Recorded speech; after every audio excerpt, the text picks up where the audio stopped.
Today I'm bringing you a movie review of Resident Evil Welcome to Raccoon City. This is the spoiler review.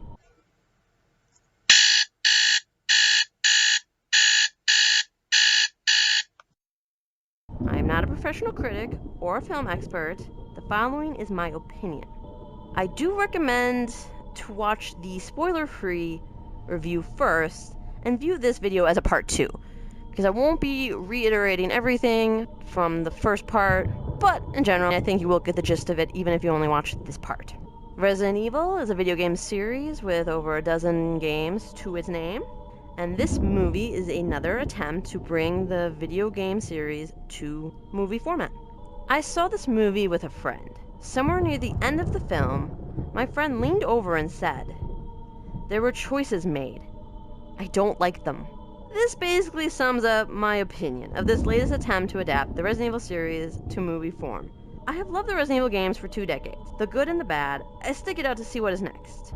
The Resident Evil 1 remake from 2002 and Resident Evil 2, the original, 1998, are my favorite Resident Evil games. The 2019 Resident Evil 2 remake was also pretty awesome. I tell you this to explain, while it's pretty difficult to review something I have so much history with, I did my best to remain objective. For non-game fans, this is not a good movie by movie standards.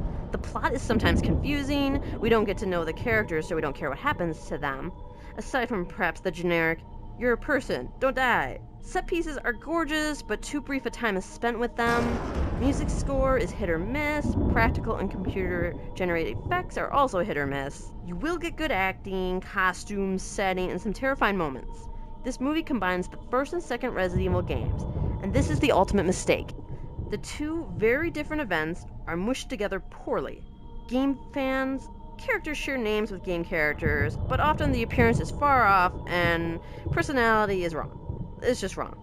Let's begin with the one exception. Actor Robbie Amell performs his game counterpart Chris Redfield perfect. He looks like him too. Now on to the other characters. We have Jill Valentine. Now, I heard, now don't quote me on this, but I heard somewhere that she was intentionally cast as a mixed heritage African American. Why? She's white. There's nothing wrong with being white. The actress who plays her is beautiful, and she's a talented actress from what I saw, but looks and acts nothing like the character she's meant to be. This is also something I read somewhere. So again, grain of salt, don't quote me on it, do your own research. But I also read somewhere the director claimed he cast these actors for the ones who would be the best portrayal of the characters to bring them to life.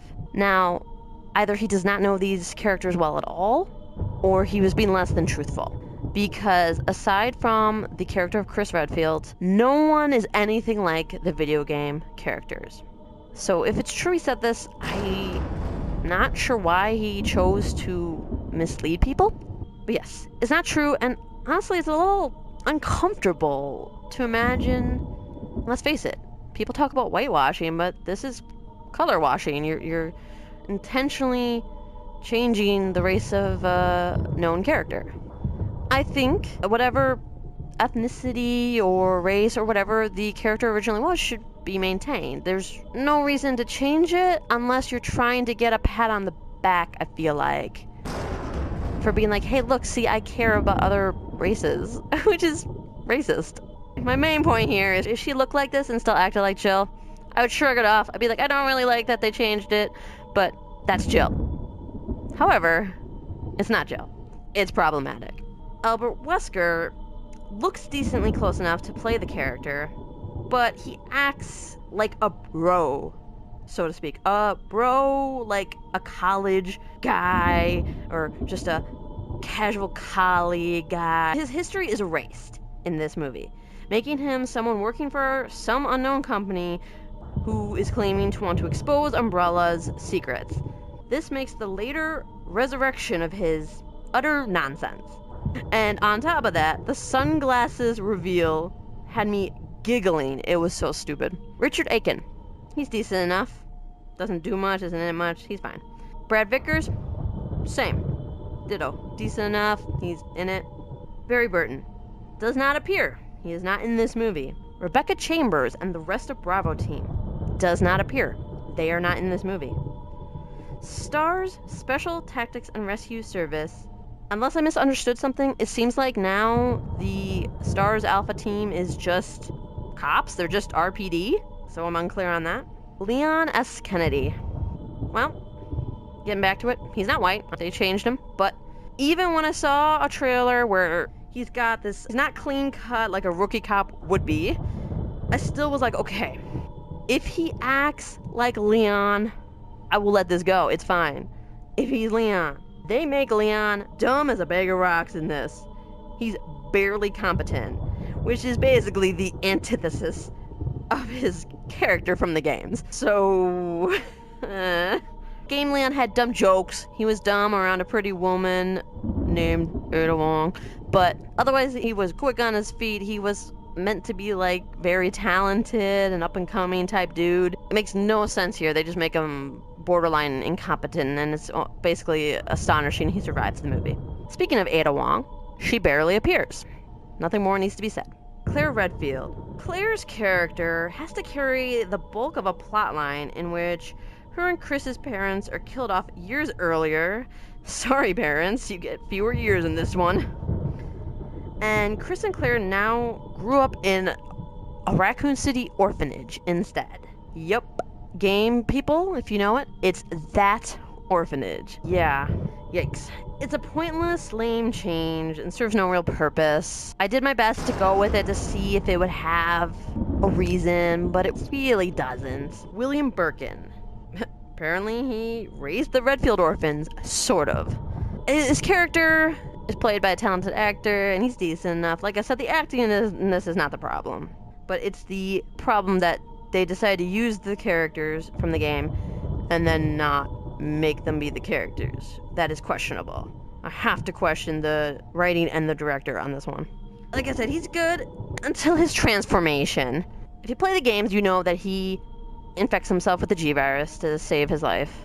Probably also because he's kind of crazy and believes that it's actually something worthwhile, which, if you played the games, not so much. The appearance of his first form actually looks really good, for the most part. But the actor hams it up, and his constant hammy talking ruins the scene.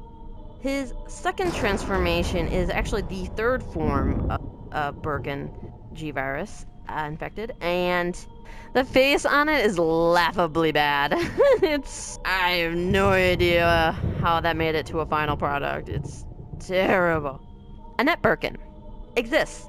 No longer a scientist, just a wife and mom, it seems. Sherry Birkin exists. No personality.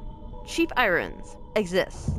I'm also not sure why in this movie we spend as much time on him as we do. The actor, he doesn't fit the game character either, just like most of these characters. Lisa Trevor. Okay, they put Lisa Trevor in here. She looks fantastic.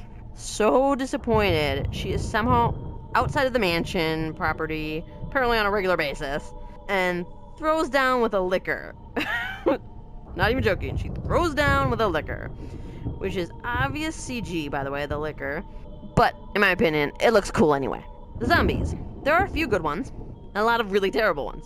I'm not sure how you screw up the zombie in the Resident Evil series when it's known for the zombie. Very strange. Definitely disappointed in that.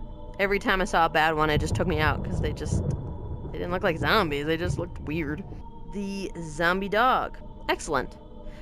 Whenever you get to see the filmy eyes on him, whether a zombie or the dog, the filmy eyes looks great. The truck driver from the Resident Evil 2 intro does make an appearance. He gets a downgrade in likability. For some reason, I don't know why they decided to do that. Ben, the reporter, is here with a few brief appearances to explain contaminated water, but he does so vaguely, and he always acts odd. I guess that's the only way to put it. There's one scene in particular where Ben is locked in a prison cell. You know, Leon's talking to him like, why are you in there? There's a guy he can see is vomiting blood behind him, vomiting blood and obviously turning, and he knows about this stuff. He's frantic to get out of the cell, but he's holding a gun, right? So What do you think this character might do? Perhaps back away from the guy who's clearly turning, or maybe even just shoot the guy in the head knowing he's going to turn or he is turned. No. He stands with his back to the danger, to the zombie, and just tells Leon, hurry up, open it, open it. And I'm sure you can imagine what happens to this guy. For the most part, I feel like almost everybody is a moron in this. Not everybody, but almost everyone, for no good reason. It's just to make things happen. It's like your stereotypical horror movie thing, where when it's badly written, characters consistently make bad mistakes just so the plot can happen, just so deaths can happen. Then your writing is bad. It's okay for someone to make a bad decision here and there, or make a mistake or something, that happens. But that's not what that is. Moving on, we have the RPD and Mansion, which are kind of characters in their own right. Big places, especially for game fans who know them. In my opinion, they're done excellent. However, the movie rarely lingers on these fantastic settings, rendering a lot of my love for it moot. Umbrella, viruses, mostly unexplained or confusing. There's some expository text near the beginning that says they and the city mostly evacuated. I didn't understand and just shrugged. And then there was an appearance of some Umbrella soldiers, the special ops team that, if you know Hunk, he was part of that. It maybe was him. They like zoomed in on a guy with a gas mask. And I don't know if that was meant to be taken as, ooh, it's him, or just a nod to the fact that it looks like him. I don't know. I didn't get it. That was one of the, it happens during, after a scene where I had no idea what was happening, or mostly I didn't understand why it was happening. This movie didn't know what to do with what it had. There is so much in just the first game and story alone a movie could have. Throwing 2 games into one movie was a recipe for disaster. It led to changed backgrounds, near zero game characterization, setting of the city and mansion included. Random extra characters were added here and there as well. Frequent time cards to the 6 a.m. city destruction appear throughout the movie and are distracting and a complete failure to induce dread or urgency. Honestly, I almost felt like someone put in the time cards while making the movie and forgot to take them out. I don't think that's what happened. I think that it's intentional, but that's the impression I get every time a time just awkwardly goes boom on the screen. It's not difficult. Have your characters look at or pass clocks. Give us the time. Especially since I am remembering this correctly, I'm pretty sure the only character who knows the city is going to explode might be Wesker. So I guess it was like a way of being like, the audience knows they're in danger, but the characters don't? It's just fine, I guess, but nah. Basically, I thought that whole idea was not good. The execution left something to be desired. For me, I'm going to write a better movie and pray it sees the light of day one day, because I am pretty tired of these terrible game-to-movie adaptations. There's, I think, maybe like 1 or 2 decent adaptations of video games in existence, whether for TV or movie, but otherwise, every other one of them is utter trash, in particular Resident Evil. So for me, this gets a nay out of yay or nay. Should you watch? Nay. For a good laugh? Yay. If you don't take it seriously, just want to kind of turn your brain off movie, it's not going to incite rage because you're a big Resident Evil fan, then, I mean, I could think of worse things to waste my time on. Okay, you heard what I thought. This is my review, my opinion, my thoughts. I feel this is a nay. Do not watch this movie. Don't support something that's not good.